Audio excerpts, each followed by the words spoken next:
Graça e paz, irmãos. Cumprimento a todos mais uma vez. Quero convidá-los agora para nosso momento especial, mensagem, a palavra de Deus. Convido vocês todos a abrirem as suas Bíblias no Evangelho do nosso Senhor e Salvador Jesus Cristo, segundo o relato de Lucas, no capítulo 7. Vamos ler do versículo 36 até o versículo 50.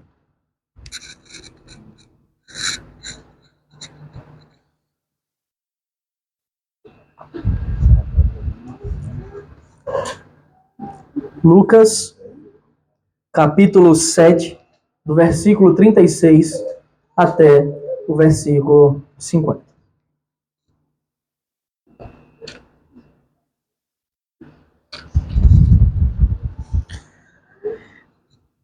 Os irmãos encontraram?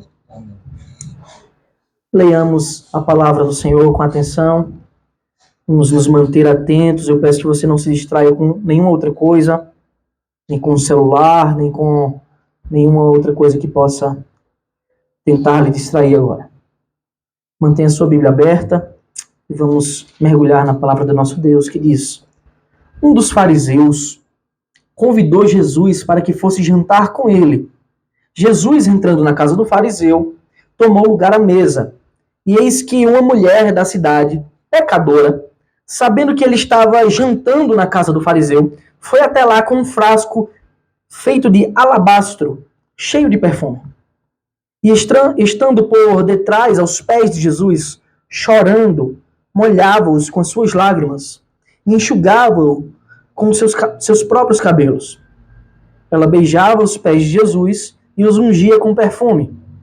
Ao ver isso, o fariseu que o havia convidado disse consigo mesmo: se este fosse profeta, bem saberia quem e que tipo de mulher é esta que está tocando nele, porque é uma pecadora.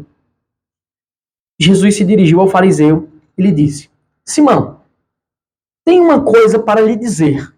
Ele respondeu: diga, mestre. Jesus continuou: certo credor tinha 2 devedores. Um lhe devia 500 denários e o outro devia 50. E como eles não tinham com que pagar, o credor perdoou a dívida de ambos. Qual deles, portanto, o amará mais? Simão respondeu: penso que é aquele a quem mais perdoou. Jesus disse: você julgou bem. E voltando-se para a mulher, Jesus disse a Simão: você está vendo esta mulher? Quando entrei aqui em sua casa, você não me ofereceu água para lavar os pés. Esta, porém, molhou os meus pés com lágrimas e os enxugou com os seus cabelos. Você não me recebeu com um beijo na face. Ela, porém, desde que entrei, não deixou de beijar os meus pés. Você não ungiu a minha cabeça com óleo, mas esta com perfume ungiu os meus pés. Por fim, afirmo a você que os muitos pecados dela foram perdoados, porque ela muito amou. Mas aquele a quem pouco se perdoa, pouco ama. Então Jesus disse à mulher: seus pecados estão perdoados. Os que estavam com ele à mesa começaram a dizer entre si: quem é este que até perdoa pecados? Mas Jesus disse à mulher: a sua fé salvou você. Vá em paz. Amém. Vamos orar. Deus bendito, agora, Pai, estamos diante da Tua santa e poderosa palavra. E eu te peço que o Senhor nos ajude a entendê-la, a compreender, que o Senhor nos dê o discernimento necessário para que possamos te glorificar, ó Deus, através desse texto, essa palavra.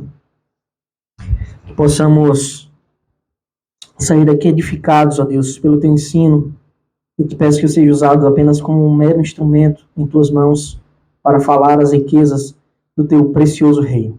Usa-me, ó Deus, para que o Senhor seja glorificado. Para que só o Senhor receba a verdadeira glória e adoração.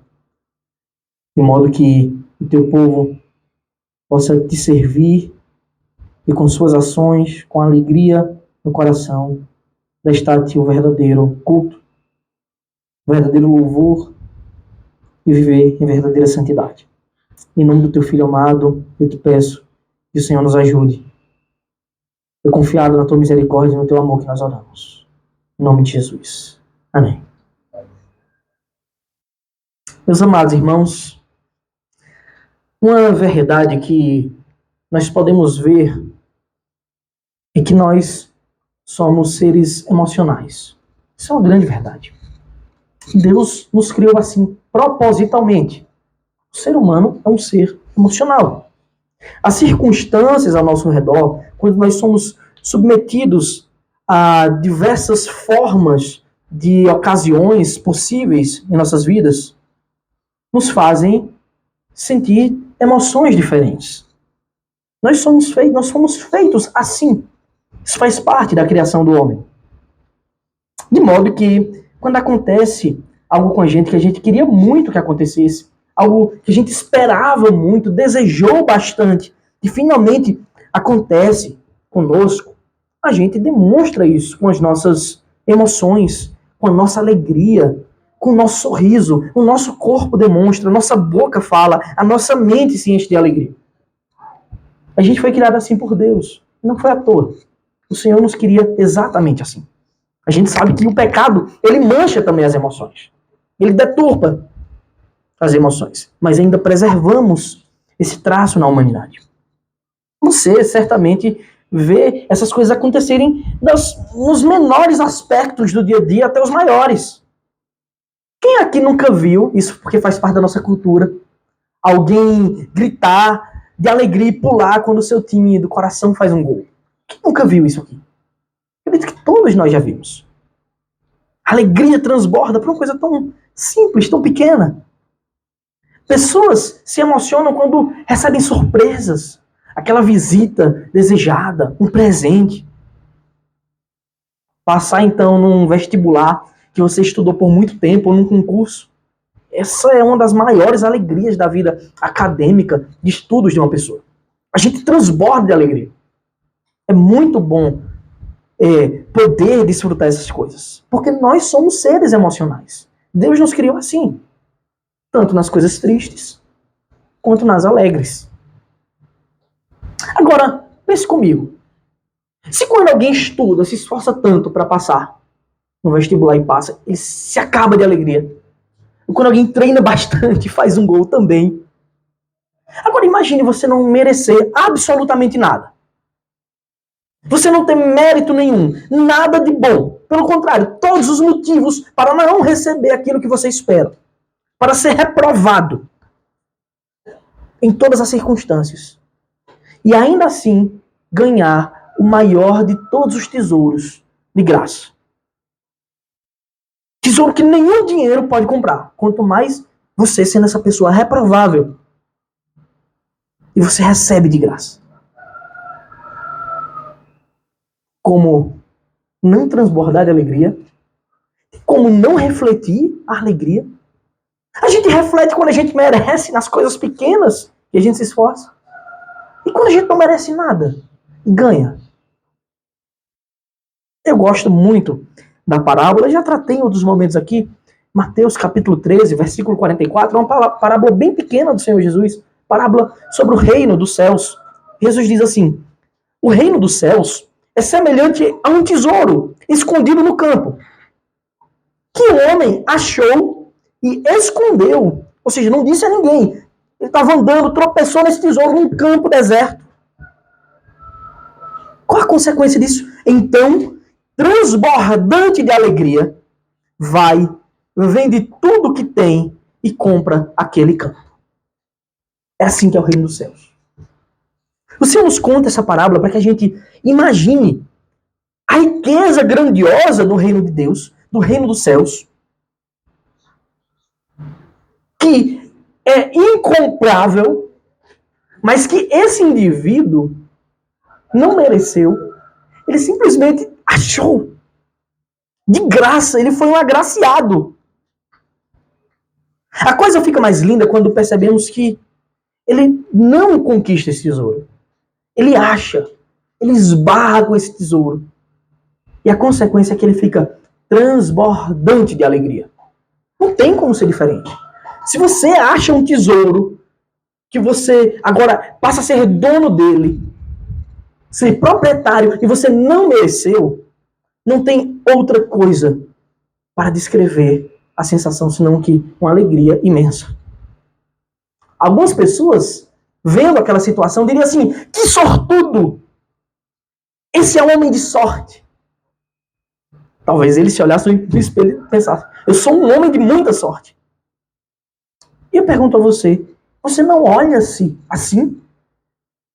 Como alguém que foi agraciado? Alguém que recebeu a sorte dos céus? Não a sorte do acaso, mas a sorte previamente estabelecida antes da fundação do mundo pelo nosso Deus. Qual foi a atitude daquele homem? Ele viu que tudo o que tinha, que tudo que conquistou a vida inteira, não era absolutamente nada comparado com aquele tesouro. Eu achei, agora o que é que eu faço? Nada mais importa. Eu vendo tudo, porque o único lugar que importa que eu tenha, que eu ache, é aquele tesouro. É aquele campo. Ele estava transbordante de alegria e largou tudo, porque só importava aquela bênção. A alegria verdadeira nos faz isso.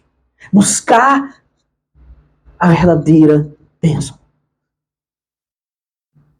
Se antes alguém tinha dito, que sortudo por achar isso, talvez agora, ao perceber que aquele homem abdicou de tudo que conquistou a vida inteira pelos tesouros, pudesse dizer assim: esse homem tá louco.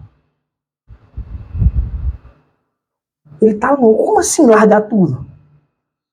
Enfim, só é possível entender a maravilhosa bênção infinita e perpétua de Cristo.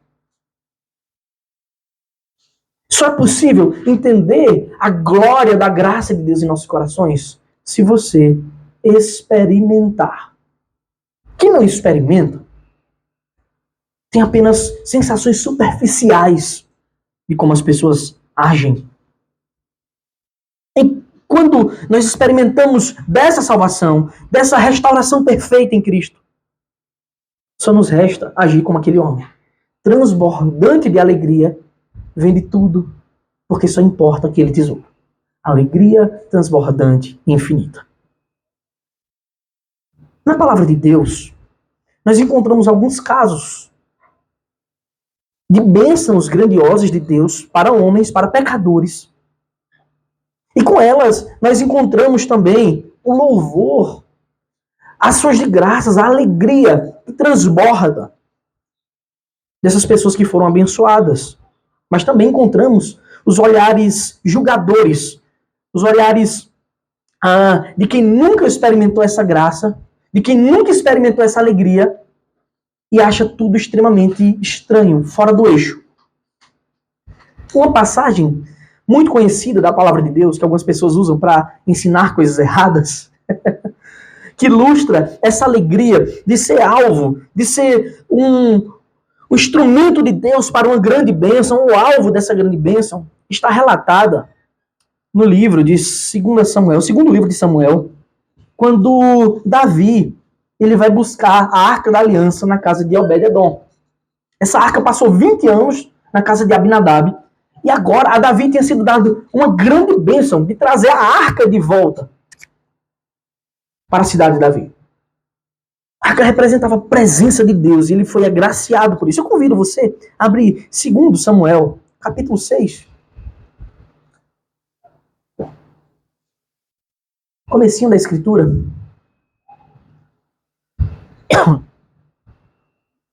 2 Samuel, capítulo 6, a partir do versículo 12, está escrito assim: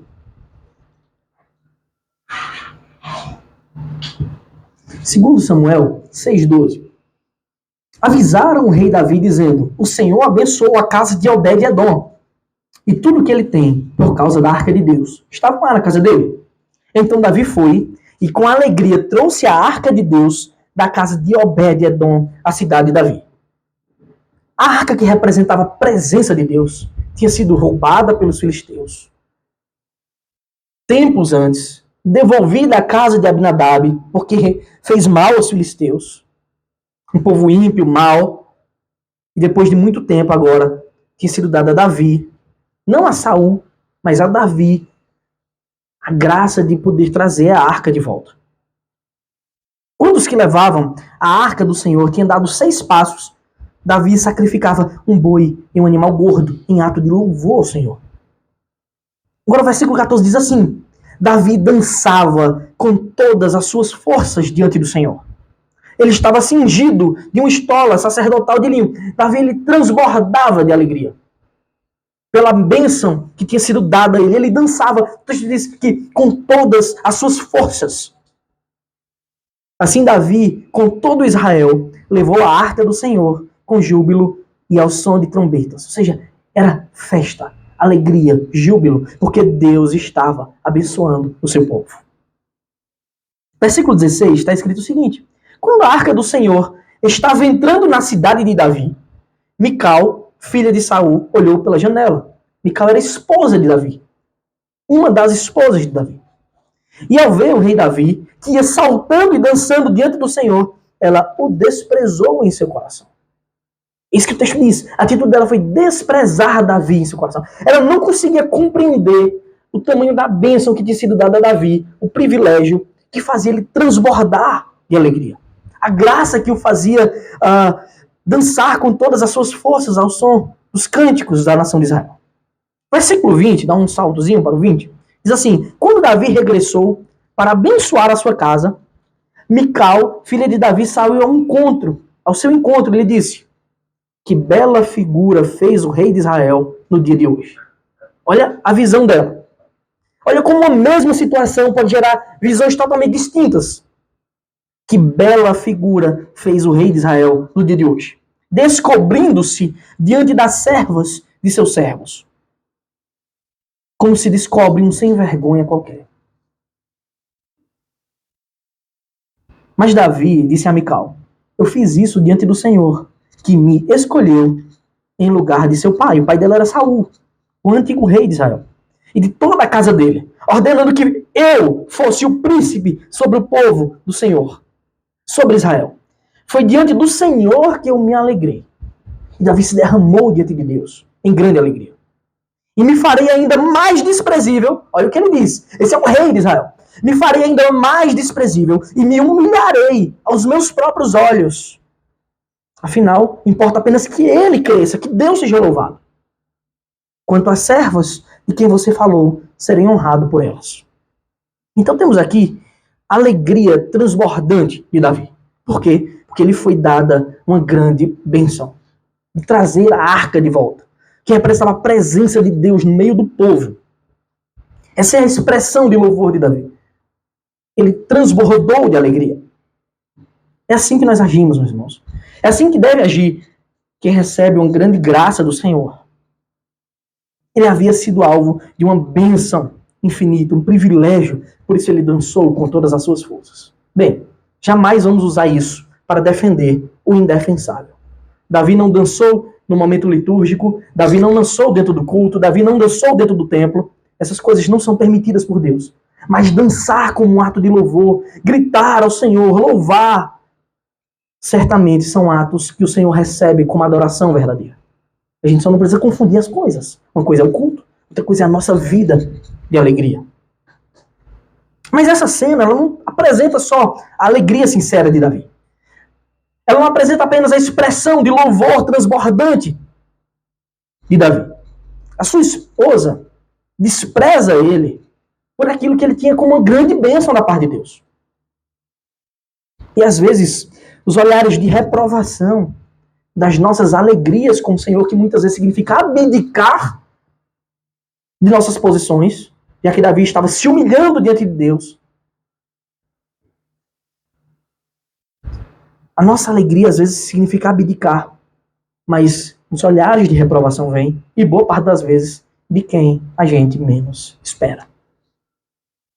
Curiosamente, algo muito parecido com essa cena de Davi acontece agora no relato de Lucas.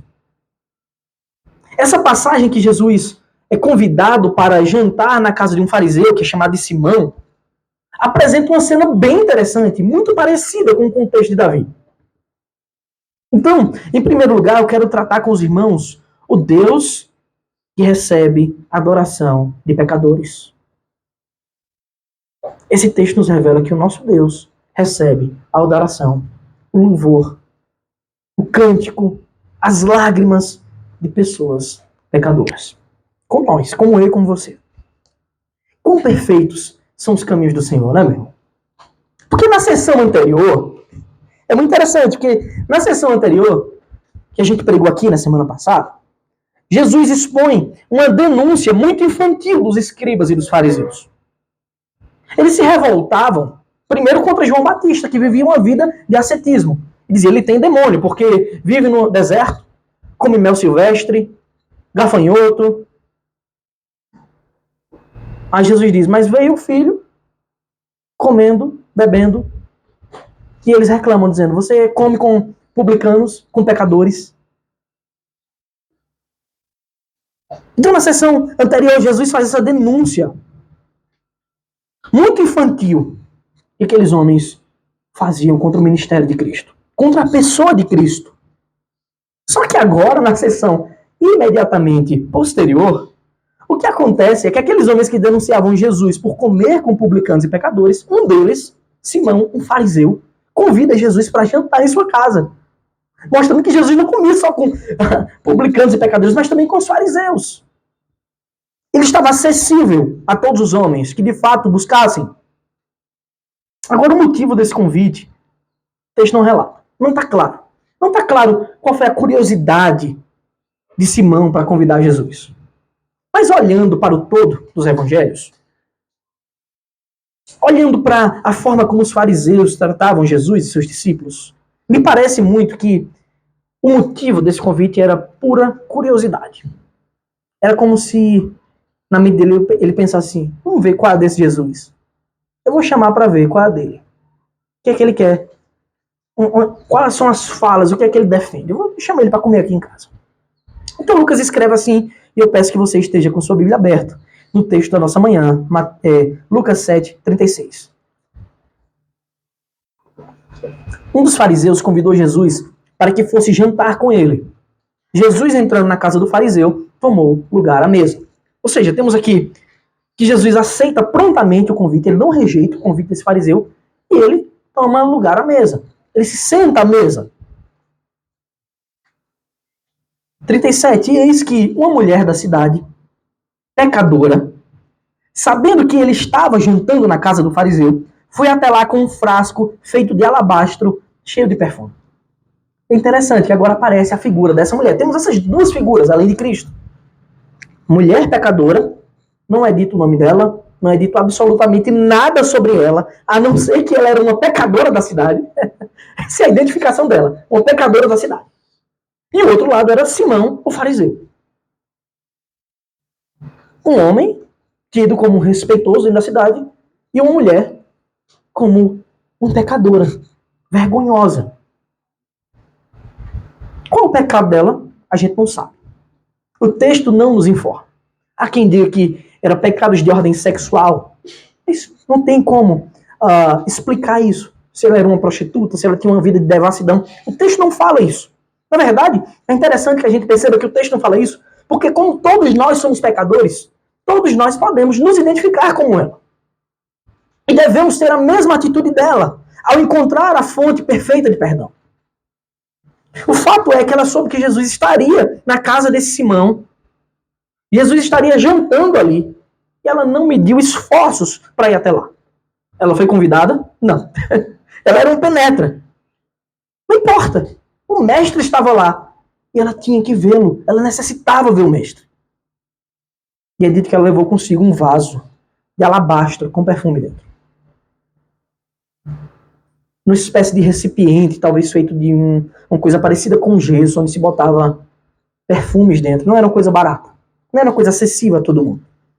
Talvez ela tivesse que ter juntado um tempo para ter aquele perfume. Bem, a gente viu que Davi dançou diante da presença de Deus e da multidão de Israel. Mas aquela mulher, a sua atitude de adoração foi se derramar aos pés de Cristo, diante de um fariseu. Estando por detrás, diz o versículo 38, aos pés de Jesus, chorando, molhava-os com as suas lágrimas e os enxugava com seus próprios cabelos e beijava os pés de Jesus e os ungia com perfume, tudo muito cuidadoso, como um sinal de honra, de verdadeira adoração. Meu irmão, você tem que aprender uma coisa. Nós temos que aprender uma coisa. Não há, veja bem, não há como ficar inerte, parado, apático, passivo, depois de ter sido alvo da maravilhosa graça do Senhor. Aquele que foi alvo da graça de Cristo não tem como ficar passivo. E ele se derrama para a glória de Deus. Não dá para seguir a vida normalmente, tendo sido eternamente abençoado em nossa infinita e gritante pequenez. Como pode um jarro, um vaso tão pequeno, infinitamente abençoado, não transbordar? Eu acho incrível, Romanos 9, um dos textos que os calvinistas mais amam, como nós, que fala que Deus separou, criou, desde a fundação do mundo, para si vasos de honra e vasos de desonra. Talvez a gente tenha uma perspectiva um pouco errada. Sim, o texto fala sobre predestinação, sobre a eleição incondicional do Senhor. Mas eu quero que você pare para pensar sobre a qualidade dos vasos. O texto não diz que os vasos foram feitos de material diferente, mas diz que os usos deles, os destinos deles são diferentes. Um foi destinado para uso honroso e outro para uso desonroso. E para que é que serve um vaso? Senão para que coloquem-se coisas dentro dele. Então, o uso honroso não está na estrutura do vaso. Não está no material do vaso, porque somos igualmente pecadores. Mas está no decreto para o qual fomos separados, para aquilo que estará dentro do vaso. E somos vasos bem limitados. Mas aquilo que enche os vasos de honra é o Deus Todo-Poderoso, o Espírito Santo infinito. E que vaso pode conter o Espírito Santo de Deus sem transbordar? Aquele que recebe o Espírito Santo, que foi um vaso agora limpo, regenerado, lavado, para receber o Deus infinito em seu coração, não tem como não transbordar desse Deus. E nós transbordamos com alegria, com louvor, com adoração. Davi dançou. Essa mulher chorou aos pés de Cristo, beijou seus pés, perfumou seus pés. E você? Você tem feito o quê? O que é que tem demonstrado que você recebeu o tesouro infinito? Você recebeu mesmo o tesouro infinito? Você recebeu mesmo a salvação incomparável? A eternidade? Porque se você não demonstra isso, você tem que pensar, será que você realmente foi cheio? Será que você que é um vaso contém todo o Espírito Santo? Se Cristo realmente resgatou seu corpo, sua voz, sua alma, tem que gritar: Cristo é o meu Senhor para todo sempre. Você tem certeza de ter experimentado esse amor? De modo que você não se importa com o que os homens pensarão ao seu redor quando você largar tudo que tem para aquele tesouro que é a única coisa que realmente importa? Essa é a alegria indescritível da salvação. Cristo dilacera o nosso coração de pedra. E ele faz isso com amor. O seu Espírito nos dá um coração de carne, sensível à sua presença. Sensível ao seu amor, à sua voz onipotente e poderosa. Amorosa. Ele não se importou com o que pensariam. Ela não se importou. Tudo o que precisava era estar aos pés do Senhor, o adorando, pois somente Ele é digno da nossa humilhação. Assim como Davi tributou também a sua humilhação, aquela mulher se derramou em ato de humilhação a Cristo, não se importando com o que pensariam, porque de fato ela estava diante do rei de Israel. Davi não se importou com o que pensariam, sendo ele o rei momentâneo de Israel, porque estavam ambos diante do Senhor. O que te impede de se derramar completamente aos pés de Cristo? Será que são os olhares reprovadores dos perversos? Será que isso tem calado a sua voz ao ver o erro, ao ver o engano, a heresia, o pecado?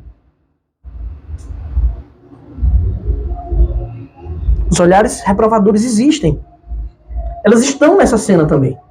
Versículo 39 diz assim: ao ver isto, o fariseu que o havia convidado disse consigo mesmo: se este fosse profeta, bem saberia quem e que tipo de mulher é esta que está tocando nele, porque é uma pecadora.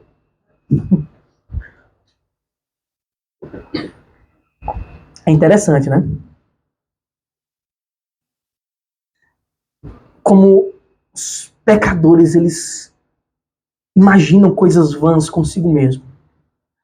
O fariseu, ele desprezou aquela mulher, desprezou Cristo por receber a adoração. Assim como Mical desprezou Davi. Mas quando Mical desprezou Davi pela adoração dele, ela estava dizendo, em outras palavras, que desprezava a presença do Senhor. Dizendo assim, a presença da arca, a presença de Deus não é digna da minha alegria. Não é digna da minha adoração. O fariseu desprezou aquela mulher do mesmo jeito que a esposa de Davi tinha desprezado ele. Ela havia soltado os cabelos. Isso possivelmente seria o motivo de um desprezo maior ainda, porque era um ato vergonhoso. Como assim uma mulher beijando os pés de um homem, perfumando, chorando, limpando com os próprios cabelos? Ela simplesmente não se importou. Não só isso. Ele não fez só isso. Ele julgou o conhecimento do Deus onisciente. Primeira coisa que veio na mente dele, certamente esse cara ainda é profeta não, do jeito que estão dizendo. Se ele fosse, saberia que ela é uma pecadora. Ele estava tão certo. Ele tinha tanta certeza que o seu jeito de pensar era o jeito correto, que a sua arrogância tinha cegado ele. Para ele só havia uma possibilidade para Jesus aceitar aquele ato de adoração. A única possibilidade é: Jesus não é profeta. Ele não sabe de nada. Que se ele soubesse, jamais aceitaria esse ato dessa mulher. Como aqueles que estão em trevas, eles não conseguem ver o óbvio, não é? Quem aqui é digno de adorar o Senhor? Ninguém. Ninguém é. Nem aquele pecador do Simão. Jesus já havia declarado, mas a mente relutante e pecaminosa de Simão, que se achava justo e são, não conseguia compreender as palavras de Jesus. Em Lucas, capítulo 5, como a gente já pregou aqui, versículos 30 a 32, estava assim escrito: os fariseus e seus escribas murmuravam contra os discípulos de Jesus, perguntando: por que vocês comem e bebem com os publicanos e pecadores? Jesus tomou a palavra e disse: os sãos não precisam de médico, e sim os doentes. Não vim chamar justos, e sim pecadores ao arrependimento. Jesus está dizendo aqui, é fundamental que você reconheça o seu pecado, para só então, de fato, se arrepender. O arrependimento é um ato fundamental para recebimento da graça. É fruto da fé verdadeira. Em segundo lugar, meus irmãos, temos a gratidão e a adoração. Gratidão e adoração. Elas caminham juntas. Mais uma vez, o Senhor decide expor verdades profundas. Um Deus infinito expondo verdades infinitas para corações rasos. Como é que Jesus fazia isso? Por meio de parábolas. Ele contava uma historinha para fazer uma comparação com o reino de Deus. Então Jesus, conhecendo o coração de Simão, conhecendo o seu questionamento, será que ele não sabe que ela é pecadora? Conhecendo a inquietação daquele homem, profere uma parábola e uma pergunta óbvia. Uma pergunta até desconcertante para Simão. Versículo 40 está escrito: Jesus se dirigiu ao fariseu e lhe disse: Simão, tenho uma coisa para lhe dizer. Eu tenho uma mensagem para você específica, Simão. Ele respondeu: diga, mestre. É interessante, né? Ele chamar Jesus de mestre imediatamente ao pensar assim, esse homem não é profeta, não. Quantas vezes você não chama Jesus de mestre, mas despreza o seu ensino? Quantas vezes você chama Jesus de Senhor, mas não quer saber das suas ordens? Isso não é ser diferente de Simão. Chamar de mestre e não reconhecer que o que ele fala é a verdade é hipocrisia, é fingimento, é atuação diante de Deus. Simão chama Jesus de mestre, mas o desprezo está nos seus lábios. Quantas vezes a gente não ouve o bom conselho de Cristo? Dizemos aqui, amém, é excelente, é maravilhoso, eu me arrepio no culto. Mas na prática, os nossos corações estão desprezando o conselho. Nunca nem passou pela nossa mente em obedecer a Cristo. Não sejamos como Simão. Lucas escreve a parábola de Cristo. Certo credor tinha 2 devedores. Um lhe devia 500 denários, ó, coisa absurda, 500 dias de trabalho sem descanso. Quase 2 anos de trabalho. Um lhe devia 500 denários e outro devia 50. 500 dias e outros 50 dias de serviço. E como eles não tinham com que pagar, o credor perdoou a dívida de ambos. Qual deles, portanto, o amará mais? Pergunta óbvia. A resposta é óbvia. Versículo 43. Simão respondeu: penso que é aquele a quem mais perdoou. Jesus disse: você julgou bem. E essa é uma das grandes belezas das parábolas de Jesus. Porque as coisas ficam tão claras e simples, com perguntas, com situações simples, que nem o pecador mais inveterado pode discordar das verdades apresentadas por Deus. Um está com a dívida de 500, outro com a dívida de 50. Ele perdoa os dois. Qual vai ficar mais feliz? Qual o amará mais? Evidente que aquele que recebeu o maior perdão se sentirá mais agraciado. Só que agora, é como se Jesus chama a atenção. Olha, Simão, olha para cá. Aponta para a mulher. Versículo 44 diz assim: e voltando-se para a mulher, Jesus disse a Simão. Ele continua conversando com Simão, mas voltado para ela. Você está vendo essa mulher? Quando eu entrei aqui em sua casa, você não me ofereceu água para lavar os pés. Simão não tinha sido cortês, como um costume dos judeus. Esta, porém, ela não me ofereceu água não para lavar os pés, não. Essa, porém, molhou os meus pés com lágrimas e os enxugou com seus cabelos. Você não me recebeu com um beijo na face, com um ósculo comum também do povo judeu. Esta, porém, desde que eu entrei, não deixou de me beijar os pés. Você não ungiu a minha cabeça com óleo, a parte mais digna do meu corpo. Mas esta, com perfume ungiu os meus pés. A que é tida como menos digno, foi onde ela ofereceu o seu maior louvor.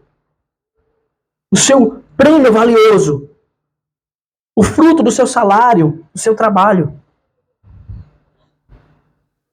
E a grande questão é como ser alguém verdadeiramente resgatado pelo Senhor. Como dizer que recebeu a graça salvadora, a vida eterna, o perdão dos pecados e não entregar a verdadeira adoração e o verdadeiro louvor a Deus. Como não entregar a verdadeira adoração ao Senhor? Como ser amado infinitamente e não ter um coração transbordante de amor? Parece que são coisas incompatíveis, impossíveis.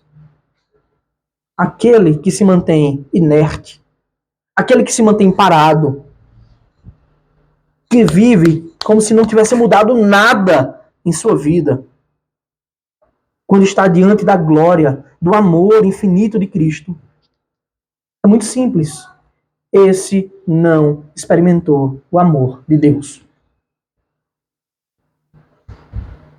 Não experimentou o amor de Cristo. Versículo 47, Jesus diz assim: por isso, afirmo a você que os muitos pecados dela foram perdoados. Porque ela muito amou. Veja, não confunda a ordem, que é causa e efeito. Como muitos pecados dela foram perdoados, ela muito me amou. É gratidão, adoração, devoção. Mas aquele a quem pouco se perdoa, pouco se ama. Então aqui está a explicação. Aqui está a explicação da adoração e da entrega daquela mulher a Cristo. Ela recebeu um perdão que ela não merecia, que ela jamais teria como conquistar sozinha. Um perdão incomparável dos pecados. Ela foi muito perdoada. E qual o mérito dela? Nenhum. Ela estava andando e esbarrou no tesouro do reino dos céus. Portanto, como foi tão agraciada, muito ela ama o seu misericordioso Senhor. Mas quem pouco ou nenhum perdão recebe, não entrega gratidão. Você vai ser grato a quê? Se você não acha que recebeu nada de Deus. Agora me diga, você se reconhece como um pecador? Você se reconhece como alguém que não merece o reino de Deus? A resposta para um cristão deve ser sempre sim. Sim, eu não mereço, eu sou um pecador. Cristo lhe deu a salvação, Cristo lhe deu o perdão, Ele lhe promete o reino eterno de graça. O cristão também tem que responder sim. A conclusão lógica, óbvia e simples é: então, se você não merece nada e recebe tudo, você tem que ser infinitamente grato, transbordante de louvor, adoração e alegria. Porque se muito fomos amados, muito devemos ser gratos.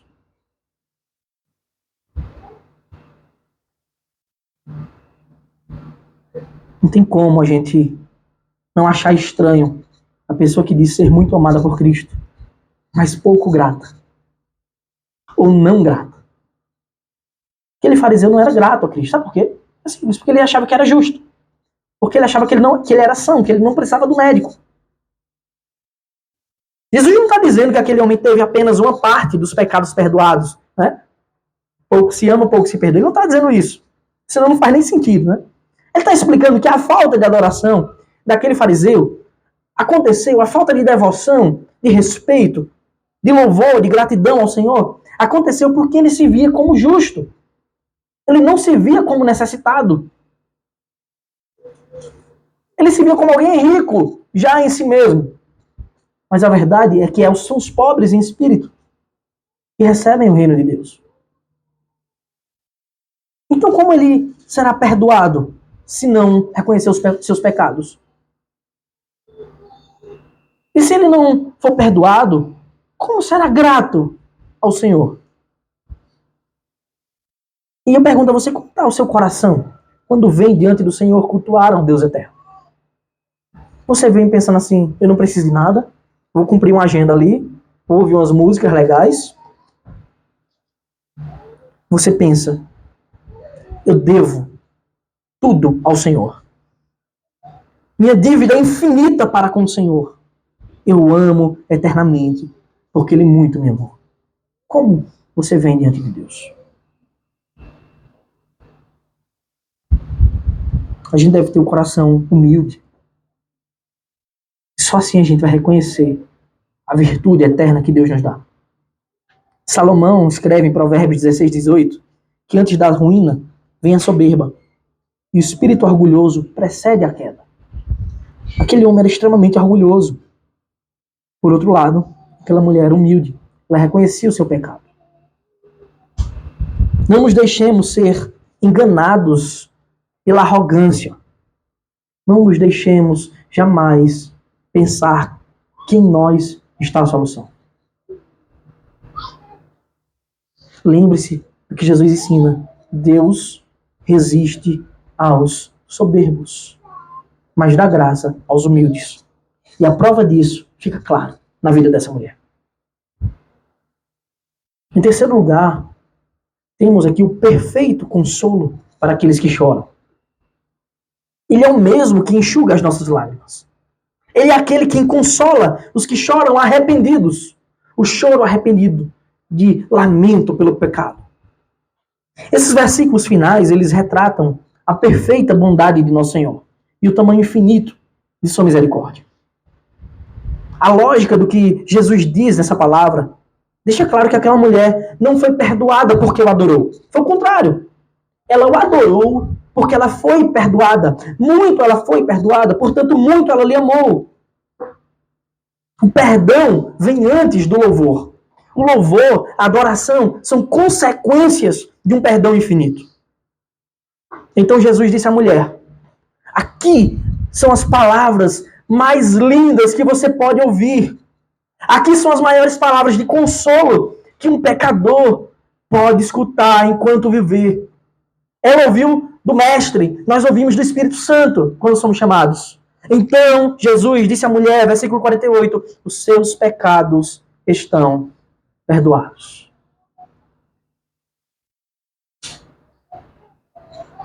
Ah, meu irmão, se você acha que ter um nome na lista de aprovação naquela universidade que você tanto esperou é uma coisa grande, que você passou no concurso, que você ganhou na loteria, que o seu time foi campeão mundial, nada do que você possa pensar existente nesse mundo, pertencente às coisas desse mundo, são maiores do que essas palavras. Os seus pecados estão perdoados. Jesus estava declarando para aquela mulher e para todos em volta da mesa, não só tinha eles, tinha outras pessoas em volta da mesa. Ele estava declarando que já tinha feito para ela. Ela só não tinha ouvido da voz de Cristo, mas ela já sentia, já transbordava essa alegria. Ela foi verdadeiramente perdoada. Seus pecados foram esquecidos. Sua culpa não recairia sobre ela. Pelo contrário, ele levou no madeiro, na cruz. Assim como as nossas. Essas são as palavras mais lindas que a gente pode ouvir do Senhor. Aquela mulher ouviu audivelmente de Cristo. E nós, quando recebemos o nosso Salvador, ouvimos do Espírito Santo, que testifica em nossos corações que somos de fato filhos de Deus. Os seus pecados estão perdoados. Sendo assim, como diz a antiga canção, eu venho como estou, sim, venho como estou. Porque Jesus por mim morreu, eu venho como estou. Portanto, que Deus seja louvado eternamente, porque Ele é bom e a sua misericórdia dura para sempre. Jesus sabia exatamente os efeitos que as suas palavras fariam no coração de todos aqui. No coração daquela mulher, que era o que ela mais precisava ouvir em toda a sua vida, e no coração daqueles que não estavam arrependidos, dos impenitentes. Ele sabia cada um dos efeitos precisos que essas palavras trariam ao coração dos homens. Ele sabia como eles se fechariam para Cristo. Versículo 49 diz: os que estavam com ele à mesa começaram a dizer entre si: quem é este que até perdoa pecados? Mas Jesus já havia dado provas de sua soberania. Ele já havia provado isso diante dos homens. A verdade é que eles não eram nada além de indesculpáveis por isso. O reino de Deus chegou. As provas estavam claras. O Messias perdoador havia chegado. E a cena se encerra com mais palavras de cuidado, com mais palavras de graça, com mais palavras de amor, de consolo do nosso Deus para aquela mulher. E para nós também. Palavras essas que valem para todos aqueles que encontram e adentram a porta estreita, que é Cristo o Salvador. Vale para nós. Versículo 50, mas Jesus disse à mulher: a sua fé salvou você. Vá em paz. Pela fé encontramos não só a verdadeira salvação, mas também a paz que excede todo o entendimento. A culpa que aquela mulher carregou pelos seus pecados, pecados que ela se deleitou, que ela gostou, assim como você gostou de pecar, ela agora estava em paz. E nós também podemos ter essa paz. Você pode ter cometido o pecado mais grotesco e terrível. Cristo diz que se você o recebe, Ele perdoa. E mais, Ele esquece esses pecados. William Hendrickson, comentando esse texto, ele escreve assim: vá em paz, disse Jesus ao despedi-la. Aqui não pode significar menos do que o que está implícito na palavra hebraica, shalom, que é paz. Prosperidade para a alma e para o corpo. Essa paz é o sorriso de Deus refletido no coração do pecador redimido. Um refúgio na tempestade. um esconderijo na rocha eterna, um abrigo sob suas asas. É o arco-íris ao redor do trono, de onde saem relâmpagos, trovões e vozes. Apocalipse 4, 3 e 5. O que nós aprendemos aqui, meus irmãos? Essa sessão está na sequência, curiosamente, de 2 grandes milagres de Cristo. O Senhor curou o servo do centurião à distância. Depois, ao entrar na cidade de Naim, ao encontrar aquele cortejo, ele curou, ressuscitou o morto que estava prestes a ser enterrado. Mas não deixe que isso te engane. Nenhum desses 2 milagres é maior do que está escrito nessa cena. Curar, ressuscitar, não é maior do que o que Jesus fez por essa mulher. Esse é o maior dos 3 milagres. Ela recebeu um perdão eterno, gratuito. No perdão está a cura de tudo. Está a ressurreição eterna com o Senhor. Ela foi alvo do maior dos milagres do Mestre. Assim como todos nós que recebemos a Cristo também somos. Interessante que você pode ver na palavra de Deus Jesus curando leprosos, milagrosamente, e esses homens não voltam para agradecê-lo. Mas eu digo a você, uma grande verdade. Você jamais verá alguém que foi perdoado verdadeiramente por Deus e salvo não transbordar de alegria diante do Senhor. Porque se essa pessoa age assim, ela não foi perdoada. Aquele que é alvo da maravilhosa graça não pode simplesmente ficar inerte, apático.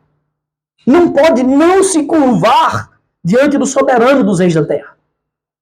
Quem foi salvo por Cristo não pode deixar ele tributar toda a verdadeira adoração.